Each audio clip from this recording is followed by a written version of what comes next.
सो hey guys, सबको once again स्वागत है हमारे चैनल फ्यूचर डेस्टिनेशन पे।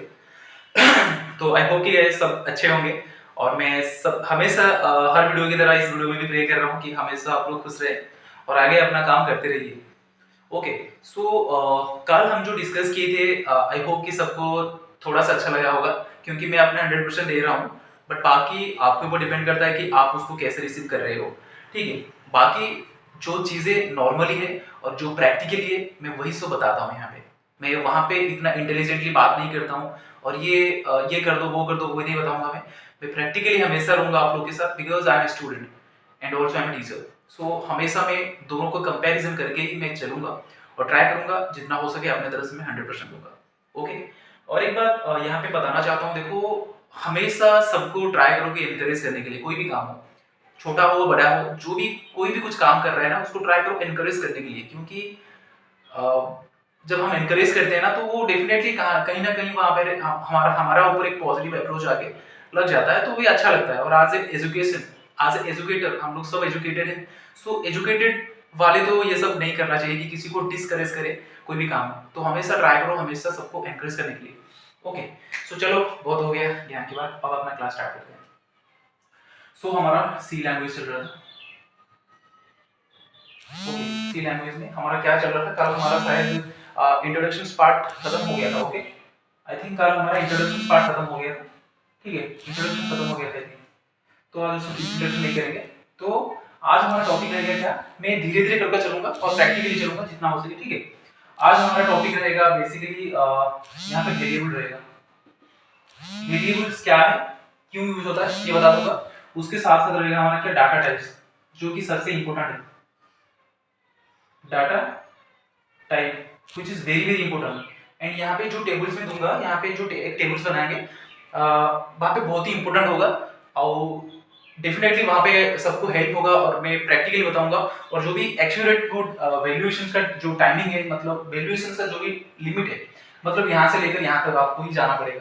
तो मैं वहाँ पे क्लैरिटी बता दूंगा जहाँ पे भी आपको डाउट नहीं रहेगा आगे फ्यूचर्स में जाके। क्योंकि डाटा टाइप में बहुत बच्चों का डाउट ही रह जाता है, वो सी लैंग्वेज खत्म हो जाता है फिर उसके बाद भी उनका क्लियर नहीं हो पाता है क्योंकि उनको कोई क्लियरली बताने वाला नहीं होता है।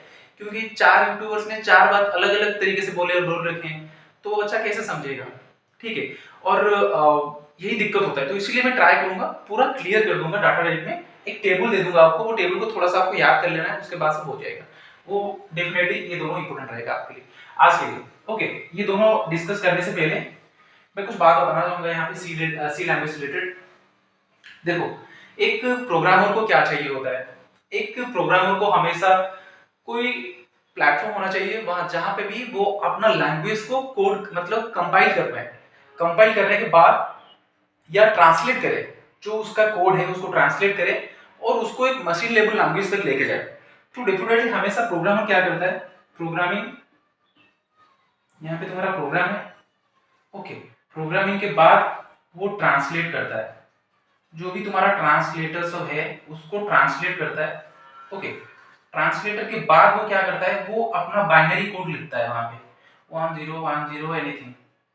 ओके, सो पहले क्या होता है, प्रोग्रामिंग होता है, उसके बाद ट्रांसलेट किया जाता है, उसके बाद वो कोड लैंग्वेज मतलब हाई लेवल लैंग्वेज में जाता है। उसको बाद जाके हम लोग तो मतलब देखो कंप्यूटर के थ्रू हम मशीन लेवल जब करेंगे ना तो कंप्यूटर उसको इजीली समझ पाता है। ठीक है, सो ये तुम्हारा बाइनरी कोड हो गया। बाइनरी कोड से सीधा यहाँ पे मशीन लेवल हो जाएगा। Machine level, machine level language. ठीक है, ये तुम्हारा हो गया टोटल जो भी तुम्हारा रोड मैप हो गया। उसके बाद सीधा जाके आउटपुट हो गया तुम्हारा यहाँ पे। आउटपुट मतलब प्रोडक्ट, पहले प्रोग्राम होगा, उसके बाद translator, then binary language, then machine language, then output तुम्हारा। तो ये होता है टोटल एक प्रोग्रामर का, यहाँ से लेकर यहाँ तक जर्नी होता है। बट बीच में ये सब उसको करना पड़ता है, एक प्रोग्रामर को ये सब लेके ही चलना पड़ता है। उसके बाद जाके वो अपना जो प्रोजेक्ट होता है, जो अपना वर्क होता है, वो उसको कंप्लीट कर पाता है। ओके, सो काफी बच्चों का डाउट होगा कि भैया हमारा जो 10 और 10 हम इसको क्यों यूज करते हैं। मतलब कोई भी कोडिंग लैंग्वेज में computer, why computer understand only 0 and 1 language, we all know that because computer is an electronic device and electron जो electrical is conducted by 0 and 1 language, but why 0 and 1 language and why the computer only understand 0 and 1 language? ये तो सबके doubt में आता ही होगा, I don't know आप लोग के आइडिया में आता है कि नहीं, बट टू बी ऑनेस्टली ऐसे अपना एमसीए खत्म हो गया, पर मैं अपना जब गेट की प्रिपरेशंस कर रहा था तब वहां पे मैं जाना क्यों 0 और 1 हम क्यों यूज करते, जो कि काफी बच्चों ये भी नहीं सोच पाते हैं कि यार 0 और 1 व्हाई 0 and 1, बाकी और भी तो 0 से लेकर 9 तक डिजिट था और 1 से लेकर 9 तक, 2 से लेकर 9 तक, 3 4 5 6, but why we are only choosing 0 and 1? Because यहाँ पे जो मैं सीखा हूँ वही बता रहा हूँ। 0 and 1 एक याद रखो, ये एक इंटरव्यू क्वेश्चन है, इसका कोई मतलब नहीं है। जैसे कि तुम अभी बताओगे, इसमें बताऊंगा अभी कोई भी फॉर्मूला लूंगा तो यहाँ पे एरिया ऑफ द स्क्वायर की मैं ले रहा हूँ, area of the square, area of the square की मैं बात बोलूँ कि एरिया ऑफ द सर्कल की बात करूँ तो यहाँ पे एक फॉर्मूला लिखूंगा मैं पाई आर स्क्वायर। तो अभी पूछोगे सर ये पाई क्यों आया, आर क्यों आया, स्क्वायर क्यों आया, ये तो प्रूव हो चुका है ना, ये जो भी साइंटिस्ट लोग ने हमारे प्रूव किए तो ये प्रूव हो चुके हैं, तो हमें ये फॉर्मूला को याद रखना पड़ता है। सिमिलरली यहाँ पे 0 and 1 क्यों यूज होता है उसको तुम बस याद रखोगे, इंटरव्यू क्वेश्चंस होगा और तुम्हें भी डेफिनेटली आगे कोई भी पूछ लेना तो जो तुम ये उसको रिप्लाई करोगे तो डेफिनेटली तुम्हें भी हेल्पफुल होगा। Why 0 and 1?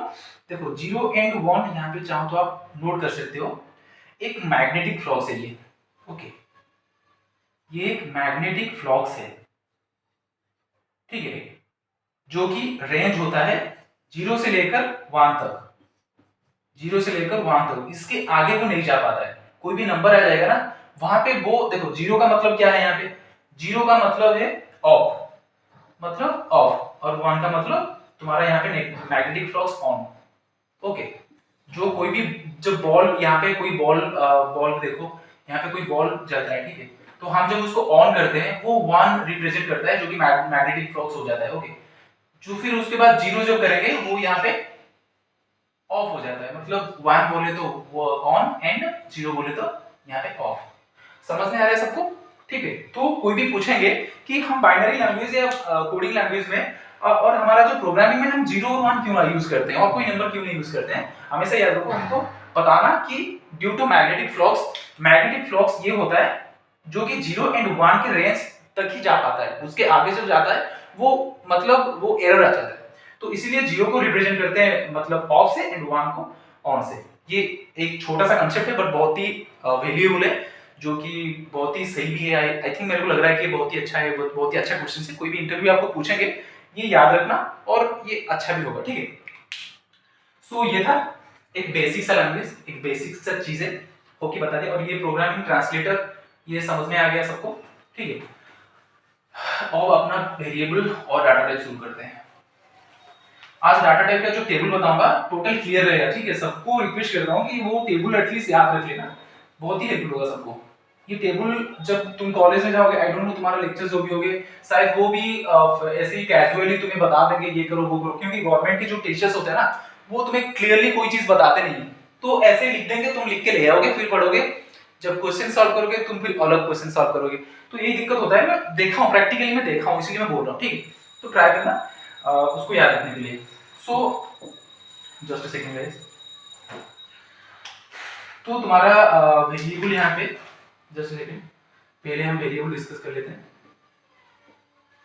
वेरिएबल में वेरिएबल देखो कोई भी एग्जीक्यूट के टाइम जो कभी भी तुम प्रोग्रामिंग, हाँ और एक चीज मैं यहाँ पे कर देता हूँ, तुम्हें हमेशा एक प्रोग्रामिंग जो कि याद रखना पड़ेगा, ये याद रखो, मैं ये लिख लेता हूँ साइड में पहले।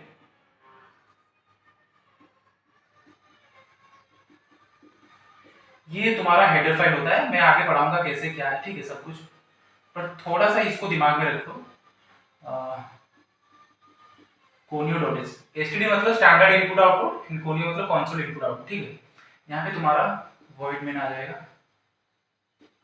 ये क्या है, क्यों है सर, क्यों आप लिख रहे हो, कुछ तो पढ़ाया नहीं हो बस इसको लिख रहे हो, क्या करना है सर, कुछ नहीं करना है, बस इसको याद रखो थोड़ा सा, अभी अभी के लिए थोड़ा सा हेलो वर्ल्ड, हेलो वर्ल्ड, मेरा हैंडराइटिंग थोड़ा सा गलत है, ठीक है। देन रिटर्न 0,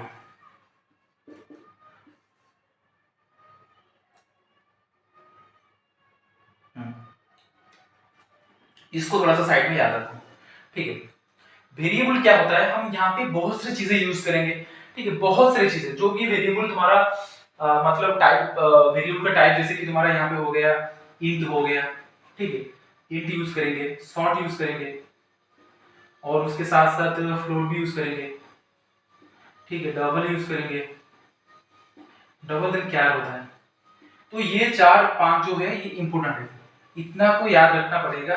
ये कोई ऐसा नहीं है कि तुम्हें बताया जाएगा कि ये क्यों लिखा जाता है, क्यों किस लिए हम इसको यूज करते हैं, ये सब प्रोग्रामिंग के वेरिएबल्स है, इसको यूज करना ही पड़ेगा। कांस्टेंट होता है, कांस्टेंट तो जानते हो सब कि कोई भी मतलब जैसे कि न्यूमेरिकल्स हो गया, अल्फाबेट्स हो गया, सब कांस्टेंट होता है, और वेरिएबल में क्या होता है, ये सब चीजें आपको याद रखना पड़ेगा, ठीक है। Int, short, float, double and char, इसका अब हम डाटा टाइप्स पढ़ेंगे कि ये जो होता है इंट का क्या से मतलब कितना से कितना रेंज में वो डाटा टाइप लिखा जाता है प्रोग्रामिंग लैंग्वेज में। सिमिलरली सॉर्ट में कितना लिखा जाता है, फ्लोट में कितना लिखा जाता है, डबल में हम कितना यूज करते हैं, और कैर में हम कितना यूज करते हैं। ये सबको जब तुम याद रख लोगे ना, तुम कोई भी प्रॉब्लम करोगे, जब तुम क्वेश्चन सॉल्व करोगे, वहां पे तुम्हें एक बेसिक सा आइडिया आ जाएगा कि हमें ये रेंज से लेकर ये रेंज के बीच में हमें प्रोग्रामिंग करना है। तो कोई भी हमेशा याद रखो, वेरिएबल में हमेशा ये इतना ही चीजें यूज होता है, ज्यादा इससे कुछ आता नहीं है, हमेशा वेरिएबल्स में इतना ही चीजें यूज होता है। और डाटा टाइप इसका बहुत सारा है, डाटा टाइप में इसका डाटा टाइप क्या है भी बता देता हूं। सो वेरिएबल के बाद हम डाटा टाइप पढ़ेंगे यहाँ पे, जस्ट अ सेकंड गाइस। ये प्रोग्रामिंग याद रहा, तो ये छोटा सा प्रोग्रामिंग में लिखा हूं, इसको दिमाग में रख लो। बाकी कैसा हुआ क्या हुआ शायद दिखाई नहीं दे रहा है लाइट की वजह से, ओके, बाकी क्या है कैसा है मैं सब बताऊंगा, ठीक है। अब हम डाटा टाइप्स पढ़ते हैं, डाटा टाइप्स के बाद अपना क्लास ऑफ करेंगे, क्योंकि मैं हमेशा ट्राई करता हूँ कि रोज छोटा क्लास करने के लिए, ज़्यादा हो जाएगा तो फिर बच्चों को भी इरिटेट होना शुरू हो जाएगा, ठीक है। वेरिएबल हो गया, देन अभी डाटा टाइप्स का मैं टेबल बता देता हूँ, ठीक है। सबको रिक्वेस्ट करता हूँ कि यहाँ पे अपना जो टेबल्स में लिखूंगा उसको थोड़ा सा नोट डाउन कर लीजिएगा। मैं पूरा टेबल यहाँ पे लिख देता हूँ, बट तुम्हें इंपोर्टेंट कौन सा है वो मैं बता दूंगा, ठीक है। तो यहाँ पे डाटा टाइप, वहां पे जो वेरिएबल्स हम पढ़े उसका टाइप्स पढ़ेंगे, मतलब वेरिएबल्स का जो डाटा टाइप्स यूज होता है उसको यहाँ पे पढ़ेंगे, ठीक है। तो फर्स्ट यहाँ पे तुम्हारा दिखाई दे रहा है यहाँ तक डाटा टाइप। डाटा टाइप के बाद यहाँ पे तुम्हारा मिनिमम स्टोरेज एलोकेशन, यहाँ पे जो स्टोरेज एलोकेशन होगा, मिनिमम स्टोरेज एलोकेटेड, जो भी यहाँ पे मिनिमम स्टोरेज जो कि वैल्यूएशन करेंगे, जब हम रेंज लेंगे उसको हम रेंज ही बोल सकते हैं, कितने से कितना रेंज तक ही चलेगा, मतलब उसका बाइट्स क्या रहेगा, मतलब वो कितना बीट्स का होता है, वो उसका स्टोरेज एलोकेशन मतलब जो एड्रेस होता है वो कितना स्टोरेज वहां पे ऑक्यूपाई करता है वो यहाँ पे लिखेंगे। उसके बाद जाके use the variable can be content, जो भी यहाँ पे रेंज होगा हम वो रेंज लिखेंगे, कितने से कितना लेकर वो रेंज चलेगा उसको हम लिखेंगे। बट इंपॉर्टेंट होता है कि तुम्हें ये दोनों यूज रखने के लिए। फर्स्ट हमारा क्या आ गया यहाँ पे, इंट।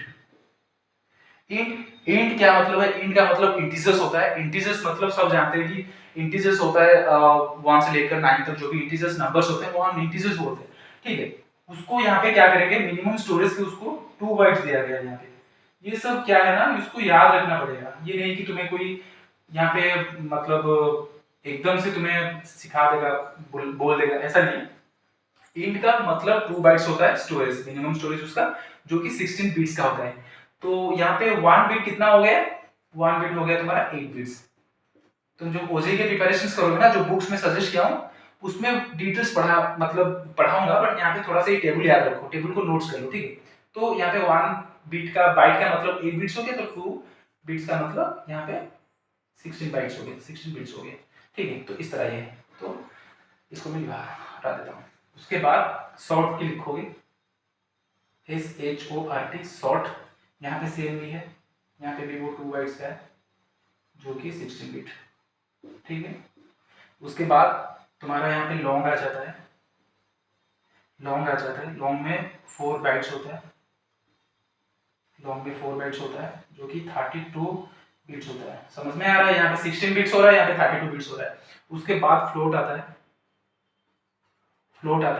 फ्लोट में क्या होता है, यहाँ पे भी सेम ही है 4 बाइट्स, फ्लोट में भी सेम ही है और यहाँ पे भी सेम ही है, ठीक है। समझ में आ रहा है सबको। उसके बाद डबल होता है, तो इसमें से सब में से इंपोर्टेंट क्या है बताऊंगा यहाँ पे। डबल में क्या होता है, 8 बाइट्स होता है, जो कि यहाँ पे 16 बीट्स होता है। समझ में आ रहा है 64 कैसा हुआ, आइडिया लगाओ हो जाएगा। उसके बाद क्या होता है, ये सबसे ज्यादा इंपॉर्टेंट होता है और ये सबसे यूज होता है हमारा जो प्रोग्रामिंग में, सी प्रोग्रामिंग लैंग्वेज में ये सबसे ज्यादा यूज होता है। यहाँ पे हो गया 8 बिट्स सॉरी, ओके। ये होता है, और एक होता है वॉइड होता है। वो वॉइड का मतलब वो एक वेरिएबल नहीं होता है, बट हम जो भी हेडर फाइल के बाद यूज करते हैं, यहाँ पे वॉइड में लिखा था, तो वॉइड का इसमें कोई स्टोरेज एलोकेशन नहीं होता है, बस उसको काउंट किया जाता है, वो भी एक डाटा टाइप की तरह, ठीक है। नो स्टोरेज एलोकेट, तो इतना तुम्हारा टेबल्स हो गया, ठीक है। अब उसका रेंज लिखते हैं, रेंज भी सबसे इंपॉर्टेंट होता है। रेंज यहाँ पे ये तीनों सबसे इंपॉर्टेंट, ये टेबल पूरा ही इंपॉर्टेंट है, इसलिए मैं बोला सबको ये टेबल याद रखने के लिए। जस्ट सेकंड गैस, लाइटिंग थोड़ा सा ज्यादा हो रहा है यहाँ से। हाँ अब सही है, अब शायद सबको दिखाई दे रहा है क्लियर। हाँ, तो यहाँ पे जो इंटीजर होता है, इंटीजर का यहाँ पे जो हम यूज करते हैं, कितना यहाँ पे रेंज होता है, यहाँ पे इंटीजर्स का होता है -32768 टू यहाँ पे +32767, यहाँ पे इसका रेंज होता है। मतलब ये नंबर क्यों है सर, कैसा है, क्यों हम ये इसको लेते हैं, ये सब बाद में समझोगे, बट इसको याद रखो पहले। ये नंबर ये कोई ऐसा नहीं कि कांस्टेंट है, ऐसा नहीं कि चेंज होता रहता है, वेरी होता रहता है, ऐसा कुछ भी नहीं है, ये कांस्टेंट है, इसलिए तुम्हें याद रखना पड़ेगा। ऐसा कोई डिफॉल्ट, इसका कोई डिफॉल्ट अदर वे नहीं है कि उसको आप पढ़ पाओ, ये कोई प्रूव भी नहीं है। प्रूव भी है, पर प्रूव में क्या है, तुम्हें बहुत सारी चीजें मतलब जाना पड़ेगा नीचे तक, पर मैं नहीं चाहता हूँ तुम लोग को शुरुआत से इतना टेंशन देने के लिए, ठीक है। तो प्रैक्टिकली बता रहा हूँ, इसको याद रखो बस। शायद ये भी एग्जाम में आ जाता है कि इंटीजर्स का रेंज कितना होता है, यहाँ पे मिनिमम स्टोरेज एलोकेशन पूछ देगा, इंटीजर का कितना होता है, उसका रेंज कितना होता है। तो तुम ये नंबर याद रखना पड़ेगा, ये पर्टिकुलर नंबर है, इसका कोई अल्टरनेटिव नहीं है, और इसको ये कांस्टेंट है, ठीक है। -332,762 प्लस 327,3767, ओके, ये याद रखना पड़ेगा। सिमिलरली सबका भी है, सबका ही बता देता हूँ, बट इंपोर्टेंट कितने में है वो मैं बता दूंगा। सेकंड में क्या है, सेकंड में शॉर्ट लिखा है ना, शॉर्ट में भी सेम ही है, शॉर्ट का भी सेम ही है, 32,762 यहाँ पे भी सेम ही है, शॉर्ट का सेम ही है, ठीक है।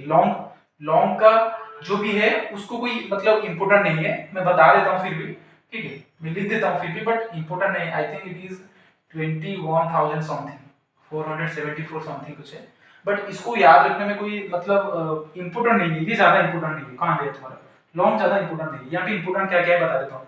यहाँ पे इंटीजर तुम्हारा इंपोर्टेंट हो गया, यहाँ पे फ्लोट इंपोर्टेंट हो गया, देन यहाँ पे कैरेक्टर इंपोर्टेंट हो गया, ठीक है। इंटीजर्स, कैरेक्टर एंड फ्लोट, ये तीनों सबसे इंपोर्टेंट है।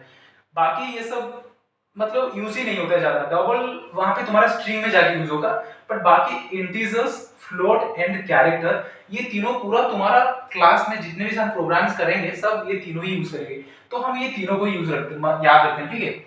मैं यहाँ पे इसको मतलब इरेज कर देता हूँ, बस ये तीनों का जो रेंज होता है उसको याद रखना, ठीक है।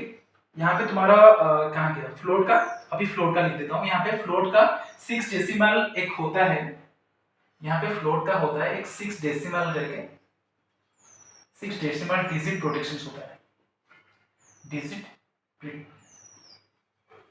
प्रिकॉशन होता है।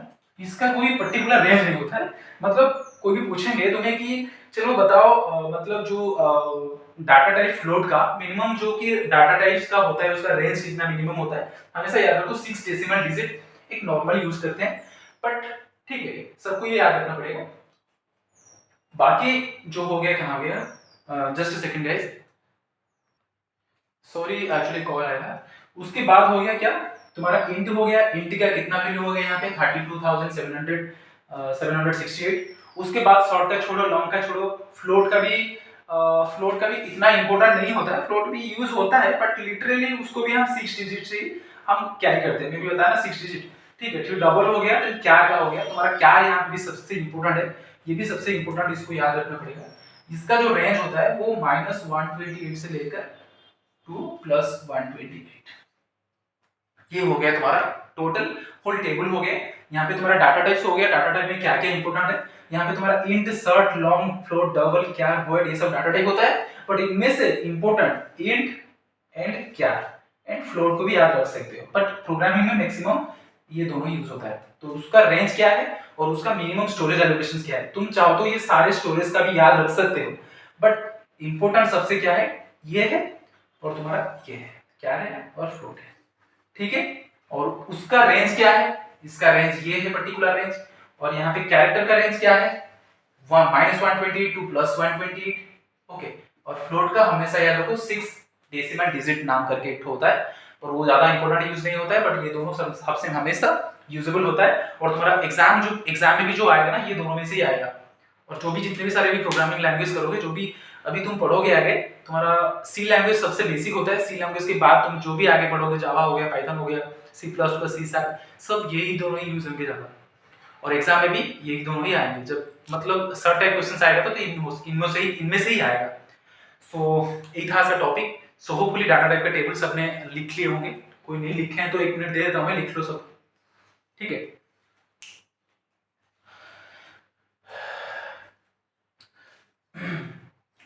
ये टेबल सबसे इंपॉर्टेंट होता है, ट्राई करो उसको याद रखने के लिए। बाकी हमारा हो गया वेरिएबल हो गया, डाटा टाइप्स हो गया, इंट्रोडक्शंस का में हम पढ़ लिए थे, इंट्रोडक्शन में क्या क्या सब कुछ पढ़ लिए थे, ठीक है। तो अगली जो क्लास रहेगा हमारा कीवर्ड्स रहेगा, ठीक है। कीवर्ड्स हमारा 32 होता है, उसको पूरा यहाँ पे हम लिखेंगे, और उसका थोड़ा थोड़ा जो भी इंपॉर्टेंट फंक्शंस होता है उसको थोड़ा यूज करेंगे, कैसे यूज करेंगे, कहाँ यूज करेंगे, और उसका यूजेस क्या है, हम थोड़ा उसको भी डिस्कस कर लेते हैं, करेंगे कल के क्लास में। कीवर्ड्स हमारा रहेगा, कीवर्ड्स के बाद कुछ ओवरऑल कुछ देखेंगे, थोड़ा बहुत कुछ मतलब शॉर्ट टाइप क्वेश्चंस हम डिस्कस करेंगे। उसके बाद हमारा पॉइंटर्स मतलब ऑपरेटर स्टार्ट करेंगे। ऑपरेटर्स बहुत ही इंपॉर्टेंट होता है सी लैंग्वेज में, तो उसको हम पूरा लगाएंगे हमारा कोडिंग के साथ। वहां पे मैं ट्राई करूंगा एक एक प्रोग्रामिंग के साथ आपको समझाने के लिए, बाकी अच्छा रहेगा आप लोग को, ठीक है। ऑपरेटर हमारा परसों से स्टार्ट होगा, कल कीवर्ड्स और कुछ देखेंगे, उसके बाद हमारा क्लास स्टार्ट होगा, ठीक है। तो ये हो गया, होपफुली सबको समझ में आ गया होगा। तो मिलते हैं फिर नेक्स्ट वीडियो में, कल जो भी सेशन रहेगा कल का, होपफुली सबने लिख लिए होंगे। कोई भी नहीं लिखे हैं तो मैं ग्रुप में भेज दूंगा, वो एक फोटो क्लिप लेके ग्रुप में भेज दूंगा, ठीक है। और मैं सी का जो नोट्स है वहां पे देखो, सी का नोट्स बहुत, आप जब गूगल पे जाओगे सी के नोट्स मारोगे ना, तो बहुत सारा नोट्स आ जाएगा, तुम्हें कंफ्यूजन हो जाएगा। मैं ट्राई करता हूँ तुम्हें बेस्ट नोट देने के लिए। Future India CBSE Telegram ID में सबने ज्वाइन करो, जितने भी नए बच्चे यहाँ पे आ रहे हो सब जाके पहले वहां पे ज्वाइन करो, फ्यूचर इंडिया